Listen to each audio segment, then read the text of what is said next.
Good morning everyone. आज हम लोग के लिए खुशी की बात है। आप लोग को पता ही होगा कि हमारा यूट्यूब परिवार 1K का हो गया है। अब हम लोग इसमें पहले क्लास से ही अब स्टार्ट करेंगे हिस्ट्री। आपको एक सीरीज के रूप में मिलेगा। ये हिस्ट्री का अलग सीरीज होगा, अलग अलग सब्जेक्ट का एक सीरीज के रूप में होगा।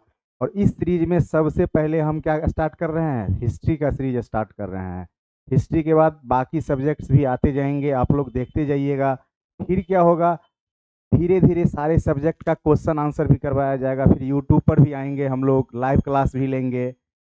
अब पिछले क्लास में हम लोग क्या पढ़े थे? पूरे होल सिलेबस को, हिस्ट्री का जो पूरा सिलेबस था, ये सिलेबस पिछली क्लास में हम लोग डिस्कस किए थे। जैसे कि बताए थे प्री हिस्ट्री, हिस्ट्री का जो टाइप्स था, prehistory, protohistory, history. Prehistory में क्या था बताइए? Palaeolithic age, mesolithic age, neolithic age, सारे एज के बारे में पढ़े थे, डिस्क्राइब करेंगे धीरे धीरे। अब उसके बाद प्रोटो हिस्ट्री में क्या था? बिफोर हड़प्पा, हड़प्पा, आफ्टर हड़प्पा, मतलब हड़प्पा से पहले, हड़प्पा और हड़प्पा के बाद। फिर उसके बाद वैदिक कल्चर के बारे में पढ़ेंगे। फिर लेटर वैदिक में फिर सारा इम्पायर्स वगैरह आ गया था। फिर उसके बाद क्या हो जाएगा? तो अगर अरब का आक्रमण होगा, दिल्ली सल्तनत आएगा, मुगल साम्राज्य आएंगे, फिर ब्रिटिश आएगा। फिर क्या हो जाएगा? देश आज़ाद हो जाएगा। बिल्कुल। तो हम लोग यहाँ से स्टार्ट करके देश को आज़ाद करके छोड़ेंगे। क्या आप लोग साथ दीजिए? जरूर छोड़ेंगे आज़ाद करके। आज हम स्टार्ट कर रहे हैं क्या, हिस्ट्री का प्राइमरी सेक्शन, मतलब प्री हिस्ट्री से स्टार्ट करेंगे। उससे पहले हम पढ़ लेते हैं कि क्लासिफिकेशन कैसे कैसे हुआ है हिस्ट्री का, कैसे लोगों ने हिस्ट्री का क्लासिफिकेशन किया। तो एक क्या है? ट्रेडिशनल क्लासिफिकेशन, और दूसरा क्या है? Modern classification. ट्रेडिशनल क्लासिफ अब स्टार्ट करेंगे इसमें। ट्रेडिशनल क्लासिफिकेशन क्या है, मॉडर्न क्लासिफिकेशन क्या है, और उसमें कौन कौन लोग क्या क्या बोले, कितना टाइम ड्यूरेशन में कौन कौन सा रहा, किस किस क्लासिफिकेशन में किसका प्रभुत्व ज्यादा रहा, ये सब चीज़ों, इन सारी चीज़ों के बारे में जानेंगे। तो स्टार्ट करते हैं।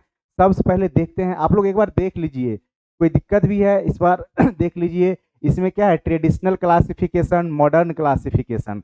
अब ट्रेडिश स्टार्ट करेंगे हम लोग ट्रेडिशनल क्लासिफिकेशन के आधार पे। आप लोग को विजिबल है, सारा चीज़ दिख रहा होगा। हम साइड हो गए हैं इसलिए कि आप लोग को अच्छे से एक बार दिख जाए। ठीक है, कोई दिक्कत नहीं है। चलिए अब स्टार्ट करते हैं ट्रेडिशनल क्लासिफिकेशन। ट्रेडिशनल क्लासिफिकेशन में क्या है? इसको क्या है, इसको पहली बार बताए थे J.S. मिल नामक विद्वान ने। कौन बताया था? तो J.S. मिल।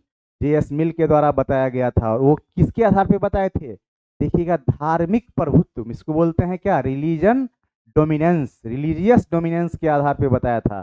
कि धार्मिक प्रभुत्व के आधार पे ये बताया कि कौन सा काल में कौन से लोग शासन किए। ये तीन टाइप से डिवाइड किए, पता है आप लोग को? तीन टाइप से। कौन कौन? पहला था हिंदू इंडिया, दूसरा मुस्लिम इंडिया, तीसरा ब्रिटिश इंडिया। हर एक फेज के बारे में वो अलग अलग बताए हैं J.S. मिल। इसका बेस क्या था, आधार क्या था? धार्मिक प्रभुत्व, रिलीज क्या बोलते हैं, रिलीजियस डोमिनेंस, मतलब धार्मिक प्रभुत्व के आधार पे ये लोग बताए थे। तो उसमें स्टार्ट करते हैं, देखते हैं। सबसे पहले क्या था? हिंदू इंडिया। हिंदू इंडिया के बारे में क्या था? हिंदू इंडिया वैसे काल को बोला जाता है, अर्लीस्ट हिस्ट्री से लेकर, मैंने प्राचीन हिस्ट्री से लेकर कहाँ तक के काल को बोला गया है? 1206 एडी तक। मतलब जो BC से स्टार्ट करके 1206 एडी तक जो काल होगा, उस काल को क्या बोलते हैं? हिंदू इंडिया। और उसके बाद जो दूसरा काल आएगा उसको क्या बोलेंगे? मुस्लिम इंडिया। 1206 से लेकर 1757 तक के समय को क्या बोला जाता है? मुस्लिम इंडिया। क्लियर? यहाँ तक कोई दिक्कत नहीं होगा। अब अगला क्या है? British India. 1757 से लेकर कहाँ तक? समझ जाइए, 1947, जब क्या हुआ था? हमारा देश आज़ाद हुआ था। समझ रहे हैं ना? उस समय तो हम लोग नहीं थे, लेकिन कितना अच्छा दिन हुआ होगा जब फर्स्ट पहले दिन आज़ाद हुए होंगे लोग 1947 में, 15 अगस्त 1947 को। तो अब देखिए ट्रेडिशनल क्लासिफिकेशन क्या है? हिंदू इंडिया, मुस्लिम इंडिया और ब्रिटिश इंडिया। इसका इसका बेस क्या था, इसका आधार क्या था? रिलीजियस डोमिनेंस, धार्मिक प्रभुत्व, मतलब जिस धर्म का ज्यादा बोलबाला रहा उसी का शासन हुआ। तो अब ये चीज़ तो क्लियर हो गया। देख लीजिए एक बार आप लोग को फिर से। देखिए क्या है? Traditional classification bye J.S. मिल। ट्रेडिशनल क्लासिफिकेशन किसके द्वारा? जे.एस. मिल के द्वारा बताया आपको। अब दूसरा क्या है कि रिलीजियस डोमिनेंस के आधार पर धार्मिक प्रभुत्व। मतलब क्या? रिलीजियस डोमिनेंस, धार्मिक प्रभुत्व के आधार पर ये बताया गया कि इसमें किसका, जिसका प्रभुत्व ज्यादा उसका शासन वहां पे। ये किसके द्वारा बताया गया था? जे.एस. मिल। ठीक है। अब उसको तीन टाइप में, पहला टाइप क्या है? हिंदू इंडिया का, जो अर्लीस्ट टू 1206 एडी के बीच में है। दूसरा क्या है? मुस्लिम इंडिया का, वो क्या है? 1206 ईस्वी से 1757 एडी तक। तीसरा क्या है? British India. ब्रिटिश इंडिया अंग्रेज को बोलते हैं, जो 1757 एडी से 1947 एडी तक था। क्लियर? ट्रेडिशनल क्लासिफिकेशन तो अब आप लोग नहीं भूलिएगा, ऐसा तो विश्वास है हमको, आप लोग विश्वास पे खड़े उतरिएगा। अब दूसरा क्या है? Modern classification. पहला तो ट्रेडिशनल क्लासिफिकेशन अच्छे से समझ गए, कोई दिक्कत भी है? नहीं है। अब क्या है? मॉडर्न क्लासिफिकेशन मतलब क्या? आधुनिक रूप से कौन कैसे कैसे क्लासिफाइड हुआ। हिस्ट्री, हमारा इंडिया का हिस्ट्री, हिस्ट्री भारत का इतिहास। मतलब क्या है? इसमें क्या था? सेंटर ऑफ पावर, मतलब शक्ति का केंद्र, जिसके पास पावर वो क्या हो जाएगा? वो शासक हो जाएगा। पहले क्या था? पहला क्या था? वो ट्रेडिशनल में क्या था? हिंदू इंडिया, मुस्लिम इंडिया और ब्रिटिश इंडिया। लेकिन अब क्या है कि अब कंसंट्रेशन ऑफ पावर, पावर के आधार पे सेंटर में क्या हो जाएगा? सेंटर में क्या हो जाएगा? पावर। जिसके पास पावर होगा, चाहे वो किसी कम्युनिटी का हो, वही शासक होगा। उसमें क्या है? एंशियंट, मेडाइवल और क्या है? मॉडर्न। देख लीजिए, पहला क्या है? एंशियंट। दूसरा क्या है? मेडाइवल, जिसको मध्यकालीन बोलते हैं। मॉडर्न को क्या बोलेंगे? आधुनिक। अब देखिए, एक टर्म आता है सामंतवाद, समझ रहे हैं ना? सामंतवाद, सामंतवादी व्यवस्था कब आया था? 8वीं शताब्दी के आसपास क्या इंडिया में आया था, जब हर्षवर्धन का पतन हुआ था। तो अब देखिए क्या है कि एंशियंट इंडिया किसको बोलेंगे, एंशियंट हिस्ट्री किसको बोलेंगे, उसका क्लासिफिकेशन देख लीजिए। बिफोर फ्यूडलिज्म, मतलब क्या? सामंतवाद से पहले, सामंतवाद से पहले के काल को क्या बोला जाएगा? Ancient India. आपको तो सामंतवाद क्या है ये सारे चीज बताएंगे आगे, धीरे धीरे धीरे हर एक चीज के बारे में आपका पिक्चर क्लियर होते जाएगा। एक अपने आप को बेस से उठाना है। ट्रेडिशनल स्टडीज जो चल रहे हैं आजकल, उससे हम लोग को अलग करना है।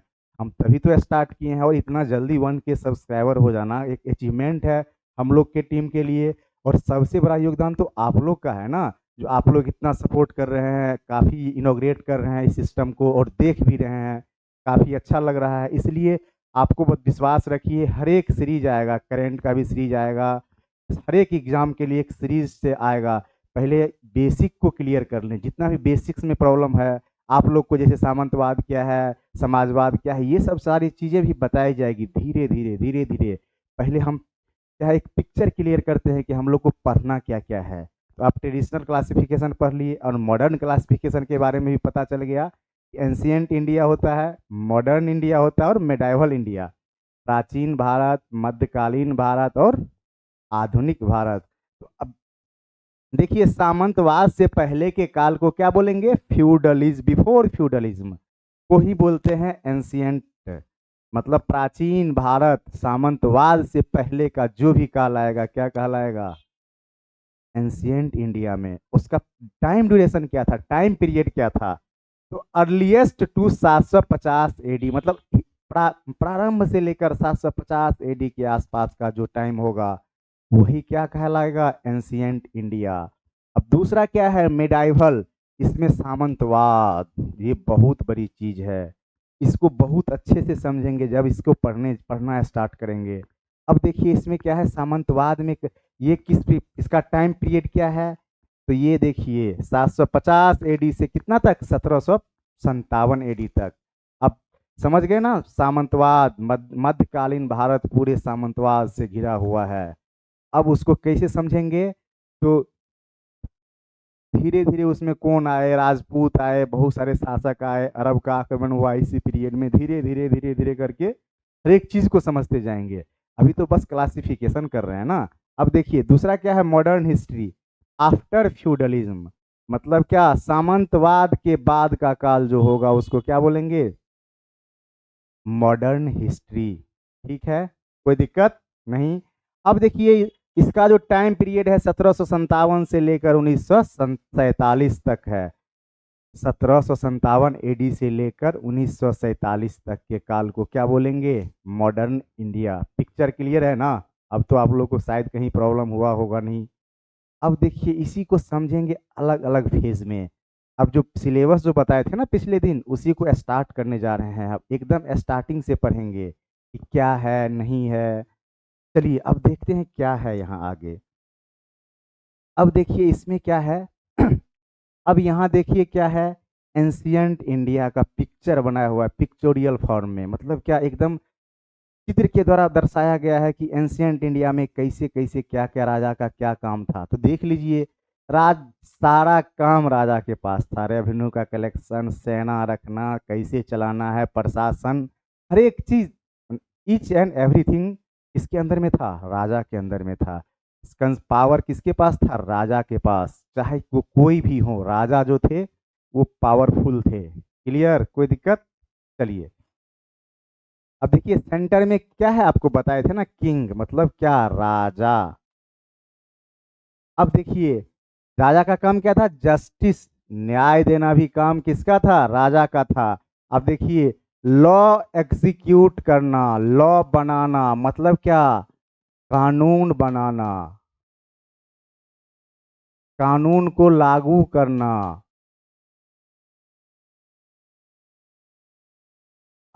क्या है? कानून राजा बनाएगा भी और कानून राजा लागू भी करेगा। न्याय भी राजा ही देगा। और क्या? तो आर्मी भी राजा ही रखेगा, सेना भी कौन रखेगा? राजा ही रखेगा। एडमिनिस्ट्रेशन, प्रशासन का भी सारा काम कौन करेगा? तो राजा ही करेंगे। प्रशासन का भी जितना काम होगा वो सारे कौन करेंगे? तो राजा करेंगे, राजा के द्वारा किया जाएगा। एडमिनिस्ट्रेशन, एडमिनिस्ट्रेशन का काम कौन करेंगे? तो राजा करेंगे। प्रशासन को संभालने का काम कौन करेंगे? तो राजा का काम होगा। क्लियर हो रहा है ना आप लोग को? कोई दिक्कत तो नहीं है? उम्मीद है कि अब दिक्कत भी नहीं होगा। आप जो पुराने परंपरा से इतिहास को पढ़ रहे थे उस चीज को चेंज कीजिए, समझने का कोशिश कीजिए कि अब डिमांड क्या है एग्जाम्स का, उसके अकॉर्डिंग पढ़िए। बिल्कुल क्लियर। राजा का क्या काम था? एडमिनिस्ट्रेशन, कानून बनाना, कानून को लागू करना, और क्या है? सेना रखना। बहुत सारे क्या है, रेवेन्यू का कलेक्शन, राजस्व का भी कलेक्शन का काम कौन करते थे? तो राजा ही करते थे। सारा काम कौन देखता था? राजा ही करता था। अब देखिए रेवेन्यू जिसको बोलते हैं, राजस्व, राजस्व कलेक्शन का भी काम कौन करते थे? तो राजा ही करते थे। अब देखिए लेकिन क्या हुआ, जब हर्षवर्धन की मृत्यु हुई, मतलब क्या, जब हर्षवर्धन जी मरे उसके बाद क्या हुआ?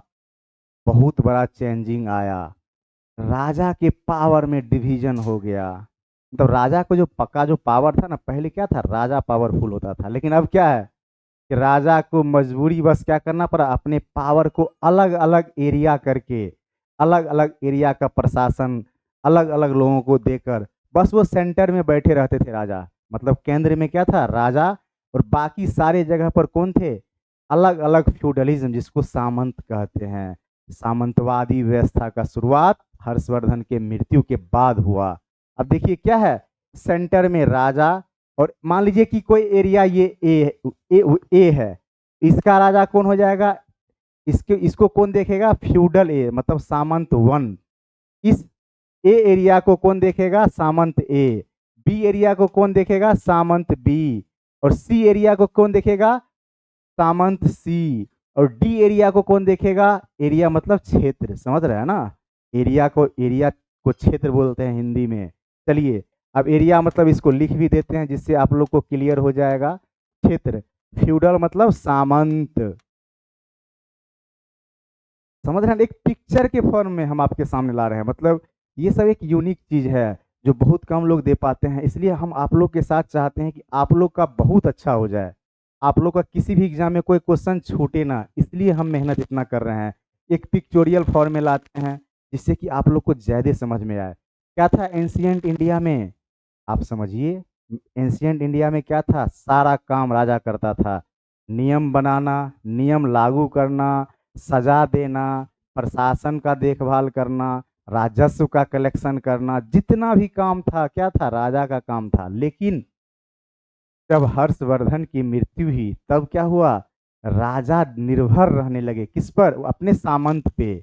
मतलब राजा केंद्र में बैठे हुए हैं, अलग अलग अलग अलग क्षेत्र में अलग अलग सामंत बैठा हुआ है, और वो क्या करते थे, वो अलग अलग क्षेत्र का देखभाल करते थे और टैक्स कलेक्ट करके राजा को देते थे। बस एंशियंट से मेडाइवल में चेंज हो गया। मतलब क्या, एंशियंट में क्या था, केंद्र में राजा था, लेकिन मेडाइवल में क्या है, राजा तो केंद्र में है लेकिन उसका शक्ति का बंटवारा हो गया, डिस्ट्रीब्यूट हो गया पावर का। क्लियर, कोई दिक्कत नहीं है ना। चलिए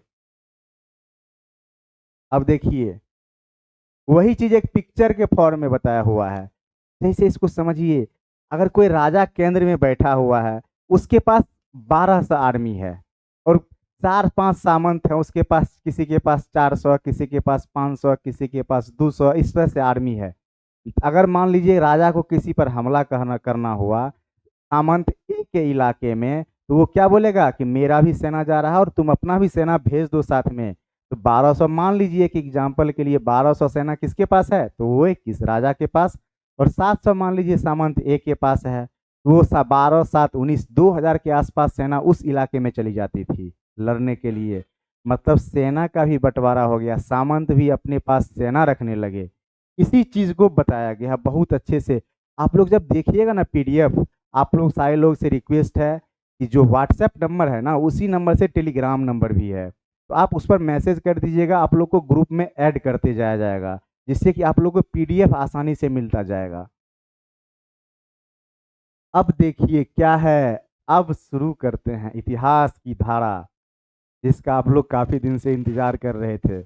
आज शुरू हो जाएगा। ठीक है, कोई दिक्कत नहीं है ना आप लोग को। चलिए, हमको उम्मीद भी है कि आप लोग को कोई दिक्कत नहीं होगा। अब देखिए क्या है, स्टार्ट करते हैं। पैलियोलिथिक प्री हिस्ट्री का एक पार्ट है, पैलियोलिथिक पुरा पाषाण काल। ठीक है, तो अब इस काल में क्या क्या हुए, इसका टाइम पीरियड क्या था, ये सारे चीज़ों के बारे में हम पढ़ना स्टार्ट करेंगे। आप लोगों को कोई दिक्कत नहीं है ना। चलिए, नहीं दिक्कत है तब तो खुशी की बात है। अब देखिए इसका टाइम पीरियड क्या था, 26 लाख बीसी से 3000 बीसी तक। समझ रहे हैं ना, 26 लाख बीसी मतलब बिफोर क्राइस्ट से 3000 बीसी तक। यहाँ पर मिस्टेक हो गया, इसको 3000 आप लोग बना लीजिएगा। और अधिकांश इसका जो समय था ना, हिमयुग, मैक्सिमम टाइम इसमें क्या था, बर्फ था। मतलब लोगों के लिए जीना बहुत ज़्यादा मुश्किल हो गया था। कोई दिक्कत नहीं है, अगर दिक्कत हो तो पूछ सकते हैं, कोई दिक्कत नहीं है। आप मैसेज कर दीजिए कमेंट बॉक्स में, हम लोग समझ जाएंगे कि आप लोग को क्या क्या प्रॉब्लम आया है। अब देखिए क्या है, इंडिया में जो है ना, भारत में इस फेज का प्रमाण, पैलियोलिथिक एज का प्रमाण कब से है, 5 लाख बीसी से लेकर 3000 बीसी तक। मतलब पैलियोलिथिक एज का भारत में जो प्रमाण मिला है, वो कहाँ से मिला है, 5 लाख बीसी से लेकर 3000 बीसी तक, मतलब 3000 बीसी तक। क्लियर, कोई दिक्कत नहीं है ना। अब देखिए इसमें क्या हुआ, अब क्या हो गया, इसमें क्या है, इसमें क्लाइमेट का अत्यधिक दबाव, मतलब जलवायु का काफी प्रभाव, बर्फ से ढका हुआ लोगों को का जीना बहुत मुश्किल। मतलब समझ रहे हैं ना, ग्राउंड ऑफ सर्वाइवल बहुत मुश्किल था। और समझ रहे हैं कि ग्राउंड ऑफ सर्वाइवल इस एज में क्या था, तो स्टोन था, बिल्कुल स्टोन ही था। स्टोन के सहारे ही ये लोग जीते थे, जो भी करते थे सारा काम इनका स्टोन के बेस पे होता था। इसलिए ग्राउंड ऑफ सर्वाइवल, मतलब जीवन का आधार ही पत्थर था, समझ लीजिए इस काल में। ठीक है, अब देखिए इसका क्या काम था, इसका व्यवसाय, ये क्या करते थे, मानव जो था क्या करता था, शिकार करता था, हंटर था, गुफा में रहता था। समझ रहे हैं ना कि ये क्या होता है, और गुफा के आवास बनाकर रहता था। खाद्य को क्या करता था, संग्रह करता था, इसलिए इसको खाद्य संग्राहक भी बोला जाता है। फूड कलेक्टर, मतलब समझ रहे हैं ना, इसमें लिखा हुआ है मानव जो था, ह्यूमन क्या थे, ह्यूमन जो थे शिकारी थे, हंटर थे। शिकारी का मतलब हंटर। दूसरा क्या था, खाद्य संग्राहक। ये सब चीज तो आपको बताए ही हैं पहले ना, लेकिन आपको रिवाइज भी करवाते जाते हैं, जिससे कि आप लोग को ज्यादा सहूलियत हो। अब तीसरा क्या था, ये गुफा में रहते थे, तो इसको गुफा आवास, केव रेजिडेंस कहते हैं। मतलब गुफा में रहने वाले लोग को तो आप लोग को पता ही है, आप लोग हमारे पूर्वज, इसका मतलब समझ रहे हैं ना कि गुफा में ही रहते थे। कोई दिक्कत नहीं है, आगे बढ़ते हैं। दिक्कत नहीं है तो आगे बढ़ा जाए, क्या कोई प्रॉब्लम नहीं है। अब देखिए पैलियोलिथिक एज को 3 भाग में बांट दिया गया। पूरा पाषाण काल को कितने भाग में? 3 भाग में। कौन कौन सा? निम्न पुरापाषाण जिसको बोलते हैं लोअर पैलियोलिथिक, मध्य पुरापाषाण जिसको बोलते हैं अपर पैलियोलिथिक, और उच्च पुरापाषाण जिसको बोलते हैं हाइयर पैलियोलिथिक। ठीक है, तो देखिए 3 भाग में बांट दिया। तीनों भाग के बारे में अलग अलग पढ़ेंगे, एकदम पिक्चर क्लियर हो जाएगा आपको। हमको नहीं लग रहा है कि तब हिस्ट्री में कोई ऐसा डाउट रहेगा जो आज तक आपके माइंड में, आपके दिमाग में चलता था। अब देखिए स्टार्ट करते हैं, पढ़ना स्टार्ट करते हैं। इसका पीरियड में सबसे पहले हम पढ़ेंगे क्या? निम्न पुरापाषाण काल के बारे में। कोई दिक्कत नहीं है ना? दिक्कत है तो पूछ लीजिए, एक बार फिर से हम बता देंगे। चलिए, इसमें क्या था? इसका टाइम पीरियड तो पता ही है कि 5 लाख बीसी से कितना था, बताइए। 5 लाख बीसी से कितना? 50,000 बीसी तक मान लेते हैं। अब इसमें क्या था? ज्यादातर समय बर्फ था, मतलब बर्फ से ही ढका हुआ था। और दूसरा क्या था कि मैक्रोलिथ, मतलब कि बड़ा बड़ा पत्थर का औजार यूज किया जाता था। बड़ा बड़ा पत्थर का तीर बना के इसमें क्या किया जाता था? यूज किया जाता था। उस समय समझिए कितना मुश्किल होता होगा, जीना कितना मुश्किल है। अभी आप लोग के लिए हर चीज आसान है, मिल जाता है, फिर भी आप लोग टेंशन में रहते हैं। सोचिए उस समय के लोग जिनके पास कोई रिसोर्स नहीं था, कैसे जीते थे, उनका जीवन यापन कैसे होता होगा, बहुत मुश्किल होता होगा। अब इसी काल में क्या हुआ कि क्वार्टरजाइट चट्टान, मतलब समझ रहे हैं ना, एक टूल्स जो क्वार्टरजाइट था उसका टूल्स यूज करने होने लगा धीरे धीरे। अब एक बात है, एक वर्ड आया है मैक्रोलिथिक, समझ रहे हैं ना? इसका हम समझ लेते हैं। मैक्रोलिथिक, मैक्रोलिथिक का मतलब क्या हुआ? बड़ा। मैक्रो मतलब होता है बड़ा, पत्थर मतलब बड़ा पत्थर का औजार इसमें यूज किया जाता था। निम्न पुरापाषाण काल में क्या क्या यूज किया जाता था?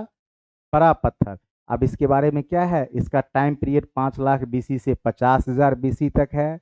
अब इसमें क्या है? इसमें जो लोग थे क्या करते थे? इसमें लोग शिकारी थे, ये तो पता ही चल गया होगा आप लोग को। क्वार्टर जाइट चट्टान का यूज होता था, कोई दिक्कत तो नहीं है। अब इसमें क्या है कि इसमें इसके बाद धीरे धीरे धीरे धीरे धीरे क्या हो जाएगा? बदलते जाएगा। आप समझ रहे हैं ना, समय तो सबका बदलता है ना, इसका भी बदलेगा। निम्न पुरापाषाण काल के लोगों का भी जिंदगी तो बदलना ही है, सबका जिंदगी बदलना है। तो समय से आप समय का इंतजार कीजिए, अच्छे से मेहनत कीजिए, पढ़िए, हर का समय बदलेगा। इसीलिए एक अलग तरीके का सीरीज हम आपके लिए लाए हैं, हर एक सब्जेक्ट का बेसिक से, मतलब एकदम जीरो से, समझ रहे हैं ना, जीरो से उठाएंगे आप लोग को, एकदम जीरो से लेकर ऊपर तक जाएगा। जिससे क्या हो जाएगा, धीरे धीरे आपका हर एक डाउट्स क्लियर होते होते जाएगा। ठीक है, अब देखिए इस काल का क्या है मेजर टूल्स। इस काल के जो प्रमुख टूल्स थे वो कौन कौन से थे? Hand axe. देखिए इसका हिंदी और इंग्लिश एक ही होता है, इसको लिख सकते हैं वैसे, आप लोग के सुविधा के लिए हम लिख देते हैं। इसको बोलते हैं हैंड एक्स। अब दूसरा क्या है? क्लीवर। एक प्रकार का हथियार होता था, टूल्स होता था, समझ रहे हैं, औजार होता था। एक एक सतह वाला भी होता था, एक सतहीय भी होते थे, और दो द्विसतहीय भी, बाइफेशियल भी होते थे।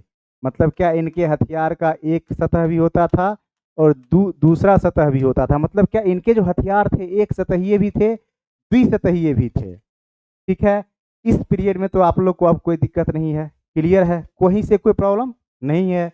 अब देखिए इसके मेजर टूल्स पढ़ लिए, इसके बारे में पढ़ लिए कि इसका टाइम पीरियड क्या है, ग्राउंड ऑफ सर्वाइवल स्टोन था, लोगों के बारे में भी जान लिए, इसका एज क्या था, आइस एज था, हिम युग था। अब आगे पढ़ेंगे इसके मेजर साइट्स कौन कौन से हैं, प्रमुख साइट कौन है, देख लीजिए आप लोग।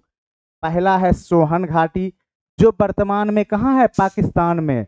सोहन घाटी वर्तमान में कहाँ है, पाकिस्तान में है। और दूसरा क्या है, बेलन घाटी। बेलन घाटी हमारे कहाँ पर है, उत्तर प्रदेश में। बेलन घाटी कहाँ पर है, उत्तर प्रदेश। कहाँ पर है, उत्तर प्रदेश, दिल्ली के बगल में है, कोई दिक्कत नहीं है। तीसरा क्या है, डिडवाना। डिडवाना राजस्थान में है। डिडवाना कहाँ पर है, राजस्थान में है डिडवाना।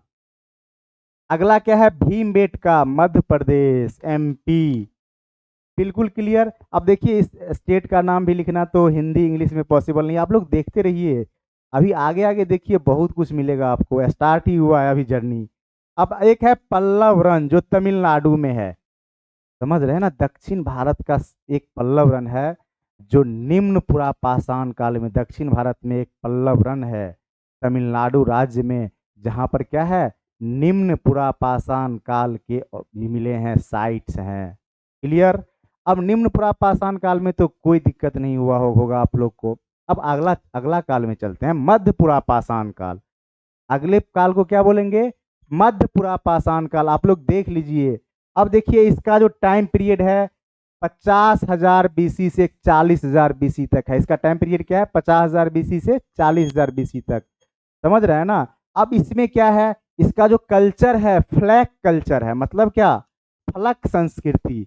यही सब क्वेश्चन बनेगा आपके एग्जाम में कि मध्य पुरापाषाण काल में कौन सा संस्कृति था, तो फलक संस्कृति, फ्लैग कल्चर। कोई दिक्कत। चलिए आगे क्या है, टूल्स को, टूल्स जो थे उसको काट कर घिस कर नुकीला बनाया गया, मतलब क्या, जो जितने भी टूल्स थे उसको काटा गया, घिसा गया और उसके बाद उन नुकीला शार्प बनाया गया, एकदम तेज बनाया गया, जिससे क्या हो जाएगा, हथियार बन जाएगा, तो शिकार करना आसान हो जाएगा। अब देखिए आगे क्या है, इस इस फेज में किस किस चीज का यूज हुआ, तो चर्ट और जस्पर जैसे औजार का भी, सर्ट एक और जस्पर एक पत्थर था जिसका भी इस युग में क्या हो गया, उपयोग होना, यूज होना स्टार्ट हो गया। ठीक है, कोई दिक्कत। अब चलिए निम्न पुरापाषाण से मध्य पुरापाषाण काल में आ गए हैं। अब इसमें क्या है, इसका जो मेजर टूल्स था, अब देखिए मेजर टूल्स कौन था, स्क्रैपर, बोरर और ब्यूरीन। इसका हिंदी जो नाम है वही इंग्लिश नाम भी होगा, या जो इंग्लिश नाम है वही हिंदी नाम भी होगा, तो इसका क्या हो जाएगा, बोरर। अब इसका क्या हो जाएगा, ब्यूरीन, ब्यूरीन। हिंदी इंग्लिश के लिए नहीं जाइएगा, मेन थीम समझना है, चेंज को समझना है कि निम्न पुरापाषाण काल से मध्य पुरापाषाण काल में गए तो क्या चेंज हुआ। निम्न पुरापाषाण में बड़ा पत्थर, लेकिन अब इसमें क्या होने लगा, पत्थर को घिसने लगा, यही चेंज है। जब चेंज समझने लगिएगा तो इतिहास बहुत आसान हो जाएगा आप लोग के लिए, ऐसे भी अब आपको आसान ही लगेगा क्योंकि हम आ गए हैं ना। अब चलिए इसका मेजर साइट्स कौन कौन सा है, नवासा महाराष्ट्र में है, ये गोदावरी की सहायक नदी के किनारे है। ठीक है, अगला क्या है, बेलन घाटी जो उत्तर प्रदेश में, निम्न पुरापाषाण काल के भी साक्ष्य मिले और मध्य पुरापाषाण काल के भी साक्ष्य कहाँ मिले हैं, बेलन घाटी में, जो कि उत्तर प्रदेश में है, वर्तमान में कहाँ पर है, उत्तर प्रदेश में। क्लियर। चलिए अब देखिए भीमबेटका, निम्न पुरापाषाण काल के भी क्या बोल रहे हैं, साइट मिले हैं और मध्य पुरापाषाण काल के भी साइट भीमबेटका में मिले हैं। क्लियर। निम्न पुरापाषाण और मध्य पुरापाषाण एकदम समझ में आ गया। अब आगे चलते हैं, देखते हैं कि क्या है। चलिए अब इसका क्या है, मेजर, मेजर साइट्स तो बता दिए। अब देखिए यही ये चीज समझना है। अब देखिए यहाँ बड़ा पत्थर था, बड़ा पत्थर कोर में सेंटर में बड़ा पत्थर था, उसको दोनों तरफ से क्या कर दिया गया, काट करके छोटा बनाया गया। देखिए एक स्मॉल पत्थर, छोटा पत्थर दिख रहा होगा, इसी को बोलते हैं फ्लैग। फ्लैग मतलब छोटा पत्थर, समझ रहे हैं ना, फ्लैग कल्चर। तो मध्य पुरापाषाण काल में जो फ्लैग कल्चर आया था, फलक संस्कृति आया था, उसमें छोटा पत्थर का उपयोग होने लगा। क्लियर। कोई दिक्कत। चलिए आगे बढ़ते हैं, थोड़ा सा प्यास लग गया है, पानी पी लेते हैं, तब तक आप लोग देखिए।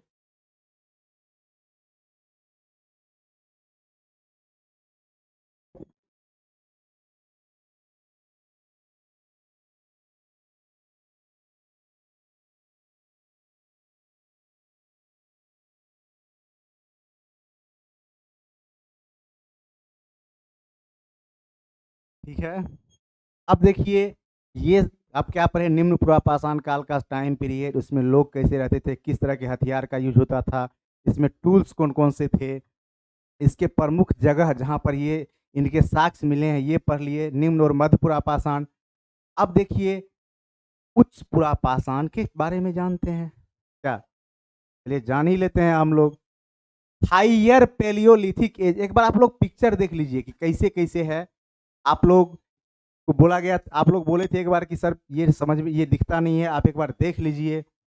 अब देखिए इसका जो समय पीरियड है क्या है, इसका जो टाइम पीरियड है क्या है बताइए, 40,000 बीसी से 4,000 बीसी तक है। इसका जो टाइम पीरियड है कहाँ है, 40,000 बीसी से 10,000 बीसी तक। और इसमें क्या था, सबसे पहले बार बोन्स से बने हथियार, मतलब समझ रहे हैं ना, हड्डी बोलते हैं ना, जब आप लोगों में किसी से लड़ाई होता है तो हड्डी तोड़ देंगे, तो समझ रहे हैं ना, उस समय हड्डी का हथियार उच्च पुरापाषाण काल में शुरू हुआ। क्लियर।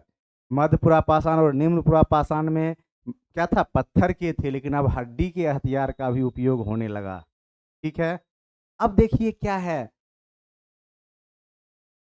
ये बहुत बड़ी खोज थी, एडवांस ह्यूमन, समझ रहे हैं ना, होमोसेपियंस जो कि हम लोग हैं, इसी समय से डेवलप होना स्टार्ट हुए। उच्च पुरापाषाण काल में क्या हुआ, चेंजेज आना शुरू हो गया, जो बदलाव आया वो काफ़ी अच्छा, अचानक बहुत बड़ा बदलाव आया। इसी काल में एक और खोज हुआ, आग का, समझ रहे हैं ना, फायर का खोज। देखिए यहाँ लिखा हुआ भी है, आग का आविष्कार, ये चकमक पत्थर के द्वारा हुआ। आग का आविष्कार कैसे हुआ, तो चकमक पत्थर के द्वारा हुआ। क्लियर। केव पेंटिंग की शुरुआत, गुफा में जो चित्र बनाते थे, आप लोग सुने हुएगा मध्य प्रदेश में भीमबेटका है कि नहीं है, वहां पर बहुत बड़ा गुफा चित्र है। अब देखिए मेजर टूल्स क्या था, ब्लेड, समझ रहे हैं ना, आजकल जो भी यूज करते हैं, प्यूरिन और पॉइंट, ब्लेड को लिखते हैं ब्लेड ही, हिंदी में भी लिख देते हैं ब्लेड। और दूसरा क्या है, प्यूरिन, और एक पॉइंट होता है, एक पॉइंट टाइप का नुकीला हथियार होता होगा, कहीं ना कहीं वो नुकीला हथियार होता होगा, पॉइंट टाइप का जो स्ट्राइक कर देता होगा तुरंत, समझ रहे हैं ना, आजकल किसी से स्ट्राइक होता है। चलिए आगे देखते हैं। अब वो जो था ना, पैलियोलिथिक एज का 3 भाग पढ़े हैं, अब पढ़ेंगे क्या, मेसोलिथिक एज के बारे में। ठीक है, अच्छे से पढ़ेंगे। अब देखिए कैसे पढ़ते हैं, मेसोलिथिक मध्य पाषाण काल, इसका जो टाइम स्केल क्या था बताइए, 10,000 बीसी से, लिखा हुआ है 10,000 बीसी से 6,000 बीसी। और ये ट्रांजिशन फेज था, इस काल को बोलते हैं संक्रमण काल। इस काल को क्या बोलते हैं, संक्रमण काल।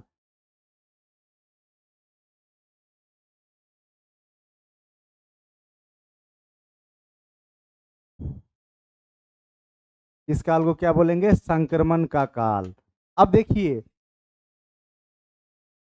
इस काल में क्लाइमेट चेंज होने लगा, नए नए प्रकार के फ्लोरा और फौना डेवलप होने लगे। अब मानव क्या करने लगा, सरवाइव करने के बारे में सोचने लगा। समझ रहे हैं कि नहीं समझ रहे हैं, बहुत अच्छी चीज है कि नहीं है, मानव अब इस काल में सरवाइव करने के बारे में सोचने लगा। अब देखिए क्या है, माइक्रोलिथ, क्या था पैलियोलिथिक एज में, पैलियोलिथिक एज में मैक्रोलिथ क्या होता था, पत्थर का हथियार यूज होता था। लेकिन इस काल में क्या है, माइक्रोलिथ मतलब छोटा, मैक्रो मतलब हुआ बड़ा, और माइक्रो मतलब छोटा हथियार, छोटे पत्थर का हथियार का यूज होने लगा। और एक चीज और खोजा गया, मिसाइल टेक्नोलॉजी, समझ रहे हैं ना, मिसाइल, हम लोग चंद्रमा पे चढ़ते हैं ना, और मिसाइल कहाँ जाता है, तो क्या है, मतलब दूर से मार फेंक कर मारना, मतलब समझ रहे ना, दूर तक फेंक के मार देना। उस टेक्नोलॉजी का विकास कब हुआ था, तो उच्च पुरापाषाण मध्य पुरापाषाण काल में। क्लियर। तो आप लोग देखिएगा, धीरे धीरे करके समझने का कोशिश कीजिएगा कि इतिहास कैसे बदल बनता है। ऐसा नहीं है कि सीरियस लेके पढ़ना है, कोई चीज़ ज़िंदगी में सीरियस नहीं लेना है। सीरियस लेकर आज तक कुछ हुआ है, उस कोई भी चीज़ तो चिंता नहीं करना है, चिंतन करना है, किसी चीज़ के बारे में चिंतन करना है, सोचना है उस चीज़ के बारे में, इसमें अगर प्रॉब्लम है तो इसको हम कैसे बदलेंगे। क्लियर, कोई दिक्कत नहीं है। अब देखिए क्या है, आगे देखते हैं क्या है, आगे क्या है, मेजर टूल्स मतलब क्या था, त्रिभुजाकार, इसका जो टूल्स था कौन सा था, त्रिभुजाकार, त्रिभुज के आकार का, ट्रैप, लूनेट, और समझ रहे हैं ना, भाला फेंक, नीरज भारद्वाज का नाम तो सुनते हैं ना। भाला फेंकने में काफ़ी एक्सपर्ट हैं, कितना बार वो गोल्ड मेडल भी जीते हैं। अब देखिए क्या है, मेजर साइट्स कौन कौन से थे। तो आदमगढ़ मध्य प्रदेश, बागौर राजस्थान, बेलन घाटी यूपी। आदमगढ़, बागौर और बेलन घाटी। अब क्या है, पशुपालन का पहला साक्ष्य यहीं से मिला है, मध्य पुरापाषाण काल में। ये सब क्वेश्चंस बनते हैं, पशुपालन का पहला साक्ष्य कहाँ मिला है, तो किस काल में, तो मध्य पाषाण काल में। और दूसरा चीज, कुत्ता का भी साक्ष्य मिला है, समझ रहे हैं, डॉग। कोई दिक्कत नहीं है, चलिए यहाँ तक तो समझ गए होइएगा, मध्य पाषाण काल तक। अब तो समझ रहे हैं कि एक पद बचा हुआ है, निम्न पुरापाषाण काल, तो उसको भी पढ़ ले। निम्न पाषाण काल, नियोलिथिक एज, नव पाषाण काल, नियोलिथिक एज के बारे में पढ़ते हैं। इसका जो टाइम पीरियड था कितना था, 6000 बीसी से 60,000 बीसी से 3000 बीसी तक ऐसे दिया जाता है। अब देखिए क्या है, जॉन लुबाक नामक व्यक्ति ने सर्वप्रथम किसका प्रोनाउंसिएशन किया था, नियोलिथिक।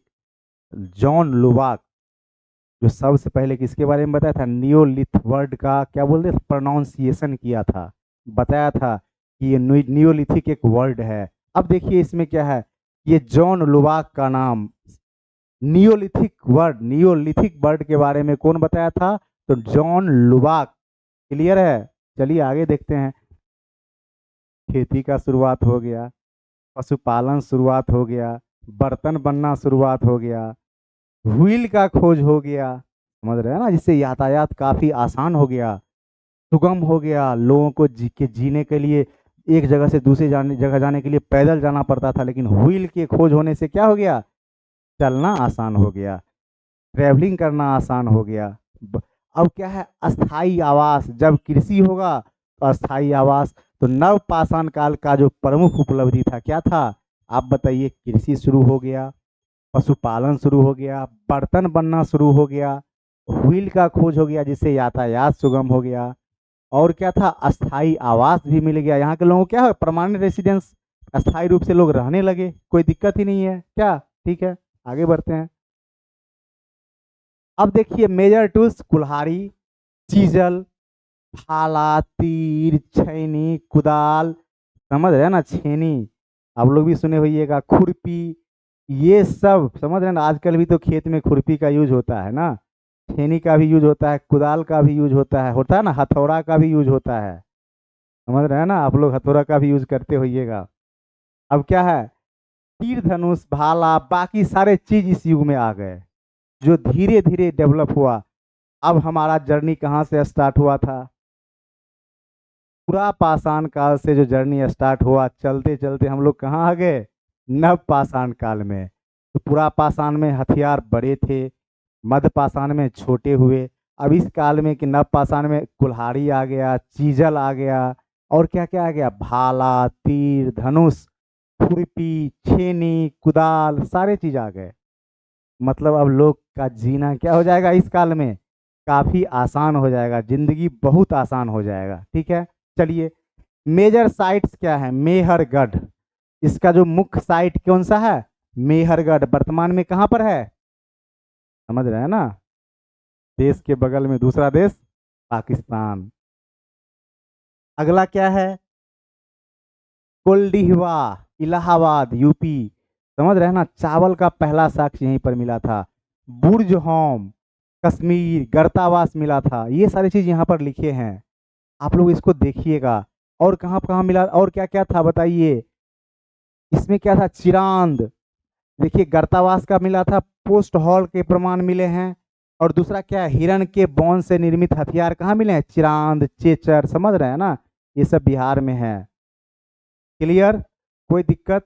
अब एक बात बताइए, आप लोग अच्छे से बताइएगा, खुश होकर बताइएगा कि जो ये जो पीरियड था प्री हिस्ट्री का, इसमें क्या क्या पढ़े, बोलिए, तो क्या पढ़े, पूरा पाषाण काल, पेलियोलिथिक एज के 3 भाग थे, निम्न पुरा पाषाण काल, लोअर पेलियोलिथिक, और क्या पढ़े, मध्य पुरा पाषाण काल, मिडिल पेलियोलिथिक, और क्या पढ़े, अपर पेलियोलिथिक उच्च पुरा पाषाण काल ये भी पढ़ लिए, मेसो अब क्या है मेजोलिथिक एज मध्य पाषाण काल के बारे में भी पढ़ लिए, नव पाषाण काल के बारे में भी पढ़ लिए। तो अब बचा तो कुछ नहीं, अब बचा क्या है इसमें, इसको आप लोग को पढ़ एक बार वीडियो देखना है जिससे कि आपका हर चीज़ क्लियर हो जाए, कुछ बचे नहीं, जिससे जो कि आपको लगे कि समझना है इसमें। अगर कोई फिर भी प्रॉब्लम आए तो कमेंट बॉक्स में वीडियो देखने के बाद वीडियो ज़रूर देखिए। इससे क्या होगा ना कि आपका समझ विकसित होगा, समझने का क्षमता डेवलप होगा, तब बहुत अच्छा होगा आप लोग के लिए। तो ये चीज़ है, इस काल में यही था। अब अगले काल के बारे में नेक्स्ट क्लास में हम लोग पढ़ेंगे। लेकिन क्या है कि हम लोग के लिए आज खुशी का दिन है, एक 1 के सब्सक्राइबर इतना कम दिन में शॉर्टेस्ट पीरियड में बहुत अच्छा किए हम लोग, आप लोग का काफ़ी प्यार मिला। तो हम उम्मीद करते हैं इसी तरह से जुड़ते जाइए, कनेक्शन बनाइए। सब्जेक्ट जैसे आप चैनल के प्रति कनेक्शन बनाए हैं, उसी तरह से सब्जेक्ट के प्रति भी कनेक्टिविटी लाइए, जोड़िए कि देखिए समझिए कि क्या है, उच्च पुरा पाषाण काल में क्या हुआ था जिसका प्रभाव मध्य पाषाण काल में हुआ, मध्य पाषाण काल में हो क्या हुआ जिसका प्रभाव क्या हो किस में पड़ जाएगा, बताइए। मध्य पाषाण काल का प्रभाव क्या हो जाएगा, नव पाषाण काल में। इन तीनों काल के प्रमुख जगह, प्रमुख औजार, इन सारे चीज़ों के बारे में पढ़े हैं कि नहीं पढ़े हैं, बिल्कुल पढ़े हैं। अब तो कोई दिक्कत नहीं होता होगा आप लोग को समझने में। और धीरे धीरे कनेक्टिविटी बढ़ाइए। और दूसरा क्या कीजिए, लाइक कीजिए, सब्सक्राइब कीजिए और कमेंट ज़रूर कीजिए। जितना हो सके लोगों को जोड़िए, शेयर करने से लोग कनेक्ट होंगे। आप लोग शेयर भी कर सकते हैं, अच्छा लगेगा वीडियो तब। तो नेक्स्ट वीडियो में मिलते हैं, तब तक क्या नेक्स्ट क्लास में मिलते हैं, सॉरी नेक्स्ट क्लास में जब मिलेंगे तो एक नए टॉपिक के साथ। हिस्ट्री का एक सीरीज जो है अब ये अनवरत चलेगा, उसी तरह से पॉलिटी का भी चलेगा, उसी तरह से बाकी सब्जेक्ट का भी चलेगा। आप लोग बताइएगा कि कौन सब्जेक्ट पहले स्टार्ट किए हैं। हिस्ट्री हम लोग आप लोग के डिमांड पर हिस्ट्री स्टार्ट किए। अगर कोई दूसरा सब्जेक्ट भी बोलिएगा तो अल्टरनेट डे में हम उस सब्जेक्ट को भी स्टार्ट कर लेंगे, जिससे कि आप लोग का पढ़ना बहुत आसान हो जाएगा। हम चाहते हैं कि आपका समझ विकसित हो। क्या बोलते हैं, डाटाबेस पढ़ाई नहीं, समझदारी के आधार पे पढ़ाई करना बहुत ज़रूरी होता है। चलिए अब आप लोग से नेक्स्ट क्लास में मिलते हैं। तब तक के लिए आप लोग मज़े में रहिए, पढ़ाई कीजिए, वीडियो देखिए, लाइक कीजिए, सब्सक्राइब कीजिए और कमेंट कीजिए, साथ साथ शेयर भी कीजिए। Thank you.